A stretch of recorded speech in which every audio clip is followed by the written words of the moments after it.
Hello बच्चों, आइए प्रश्न को पढ़ते हैं। प्रश्न यह है, यदि एक सिक्के को 6 बार उछाला जाता है तो संभव परिणामों की संख्या है। 4 विकल्प दिए गए हैं यहाँ पर। विकल्प ए 36, विकल्प बी 64, विकल्प सी 12, विकल्प डी 32। तो आइए सर्वप्रथम प्रश्न की मुख्य अवधारणा को जान लेते हैं। मुख्य अवधारणा। देखिए, इस प्रश्न को गणना के आधारभूत सिद्धांत के आधार पर हल कर सकते हैं। गणना के आधारभूत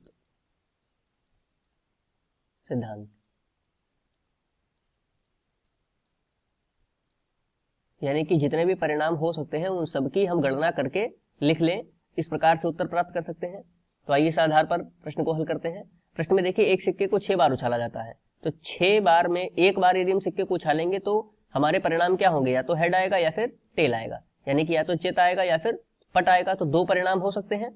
तो पहली बार उछालेंगे तो 2 परिणाम मिलेंगे, फिर दूसरी बार उछालेंगे तो भी 2 परिणाम मिलेंगे, तीसरी बार में भी 2 परिणाम, चौथी बार में भी 2 परिणाम, पांचवी बार में भी 2 परिणाम और छठी बार में भी 2 परिणाम। अब कुल यदि हमें संभव परिणाम निकालने तो इन सबकी गुणा करके हम गणित के आधारभूत सिद्धांत, गणना के आधारभूत सिद्धांत के आधार पर इनको प्राप्त कर लेंगे। तो 2 की घात 6 हो जाएगा, यानी कि 2 दूनी 4, दूनी 8, दूनी 16, दूनी 32, दूनी 64। तो हमारा अभिष्ट उत्तर कितना होगा? 64।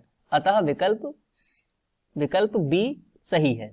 विकल्प बी सही है।